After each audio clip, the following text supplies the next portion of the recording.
اب یہ وہ یہاں سے الیکشن لڑیں گے. یہ میری دل کی آرزو ہے کہ میں ان کو جلدی سے جلدی وہ اللہ کرے وہ باہر آئیں اور یہ جو میرے پاس امانت ہے میں ان کے حوالے کروں. عمران خان ہی وہ واحد شخص ہے جو پاکستان کو ترقی دلا سکتا ہے، پاکستان کو ایک آزاد اور خود مختار ملک بنانے میں اپنا اہم رول ادا کر سکتا ہے، اور عمران خان کی ہی زیر قیادت یہ ملک آگے جا سکتا ہے. یہ لوگوں کا فیصلہ ہے. سیاسی طور پر آپ کی قیادت پر تنقید کی جا رہی ہے کہ آپ نے مسلم لیگ نون کو اقتدار سے روکنے کے لیے کوئی خاص اقدامات نہیں کیے. اگر آپ پیپلز پارٹی کے ساتھ تھوڑا سا بھی نرمی کا رویہ اختیار کرتے تو شاید میاں شریف کے خاندان کے افراد کو آپ اقتدار سے دور رکھ سکتے تھے. تو کیا نہیں سکتے پیپلز پارٹی کو سیاسی حکمت عملی اپناتے ہوئے، جس طرح آپ نے مولانا فضل الرحمان کے ساتھ تھوڑا سا نرمی کا رویہ اختیار کیا، اس طرح اگر پیپلز پارٹی کے ساتھ کرتے تو آج شریف خاندان اقتدار سے باہر ہوتا؟ دیکھیں ہمارے نزدیک تو شریف خاندان اور پیپلز پارٹی ایک تصویر کے دو رخ ہیں. اصل معاملہ یہ ہے کہ آپ کیسے ان لوگوں کے ساتھ بیٹھ جائیں کہ جنہوں نے اس ملک کو بیچا. جمال احسن صاحب، یہ کیا اچھا نہ ہوتا کہ اگر آپ پیپلز پارٹی کے ساتھ وقتی طور پر اتحاد کر لیتے تو آپ کے لیے یہ آپ کے جو خلاف جو کیسز بنائے گئے ہیں یہ اس کے لیے آپ کو آسانی ہوتی، مسلم لیگ نون اقتدار سے باہر ہوتی تو آپ کو ایک سیاسی تو فائدہ ملنا تھا. چوائسا میں ایک چیز عرض کروں، یہ ان کے وہ کہتے ہیں نا ہاتھی کے دانت کھانے کے اور دکھانے کے، اور ان میں اتنی طاقت ہی نہیں ہے. یہ جن لوگوں کے بلبوتے پہ اس مقام تک پہنچے ہیں یہ ان کے خلاف کھڑے کیسے ہو سکتے ہیں؟ پر جمال احسن صاحب، کچھ سیاسی تجزیہ نگاروں کے مطابق ان کا یہ تجزیہ ہے، سوچ ہے کہ شاید عمران خان اپنی جماعت میں سے کسی کو وزارت عظمیٰ اور کسی کو بڑے منصب پر نہیں دیکھنا چاہتے. وہ نہیں چاہتے کہ ان کی عدم موجودگی میں کوئی وزارت عظمیٰ تک یا کسی بڑے منصب تک پہنچے، تو اس لیے انہوں نے پیپلز پارٹی کے ساتھ اتحاد نہیں کیا. عمران خان پاکستان کا واحد لیڈر ہے. ان کے خاندان میں سے ایسا بندہ نہیں جو حکومت میں آئے گا، نہ ان کی ہمشیرہ سامنے ہے، نہ ان کے اولاد میں سے کوئی ہے جو حکومت سنبھالے گا. ایسا کچھ بھی نہیں ہے. جب ایک بندہ اپنے خون کے رشتے کو اپنے بعد پاور میں نہیں لانا چاہتا تو یہ اس کے بارے میں کیسا سوچا جا سکتا ہے کہ جی وہ اپنے بغیر کسی کو وزیر اعظم نہیں دیکھ سکتا. ایسا یہ غلط اثر ہے، بالکل غلط اثر ہے. اور سیاسی تجزیہ نگاروں کے مطابق پارلیمانی پارٹی ہے وہ اس حق میں تھی ہر صورت مسلم لیگ نون کو اقتدار سے دور رکھا جائے کہ ان کے لیے بڑے مسائل ہیں، کیسز کا وہ سامنا کر رہے ہیں. تو انہوں نے عمران خان صاحب کو پارٹی قیادت کو تجویز دی تھی کہ نون کو اقتدار سے دور رکھنے کے لیے ہمیں کسی نہ کسی صورت پیپلز پارٹی کے ساتھ اتحاد میں جانا چاہیے. کیا لوگوں کی یہ رائے تھی؟ نہیں، مجھے اس بارے میں بالکل علم نہیں ہے کہ ایسی رائے تھی، اور پھر خان اگر ایسی رائے تھی تو خان نے کیا جواب دیا. لیکن میں اوورآل ایک بات کر رہا ہوں، حکومتیں بنائی جا رہی ہیں اور وہ کوئی اور طاقت ہے جو ان کو بنا رہی ہے. میں پوری دنیا جانتی ہے. جمال احسن صاحب، جس طرح آپ نے کہا کہ کچھ طاقتیں، آپ نے بھی نام نہیں لیا اور میں بھی نام نہیں لوں گا، آپ کوئی اپنے رویے میں نرمی لائیں گے کہ ان طاقتوں کے ساتھ بھی مذاکرات کیے جائیں، ان طاقتوں کے ساتھ بھی ڈلا کیا جائے؟ یہ پاکستان کے مستقبل کے لیے آپ کو آگے بڑھنا ہوگا. کیا آپ نہیں سمجھتے کہ آپ کی قیادت کو اس حوالے سے تھوڑی سی نرمی دکھانی چاہیے؟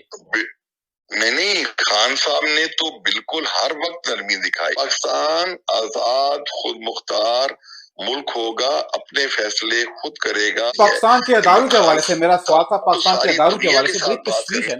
پاکستان کے اداروں کے حوالے سے تھوڑی سی نرمی لچک آنی چاہیے نا.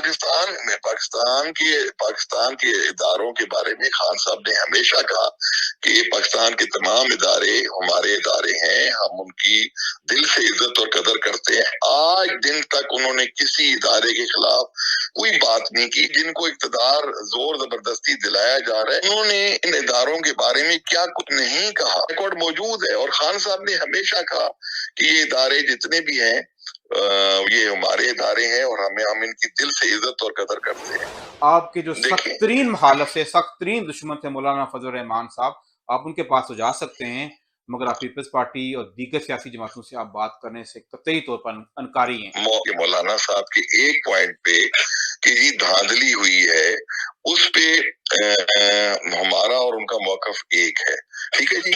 اگر دوسری طاقتیں جب بھی پاکستان کی بہتری کے لیے کھڑی ہوں گی، حق اور سچ کے ساتھ کھڑی ہوں گی، سچ بولیں گے کہ جی، تو پھر بالکل تحریک انصاف ان کے ساتھ بھی کھڑی ہوگی. موجودہ جو مخلوط حکومت بننے جا رہی ہے وفاق میں بھی اور پنجاب میں بھی بالخصوص، تو ان کا آپ سیاسی مستقبل کیا دیکھتے ہیں؟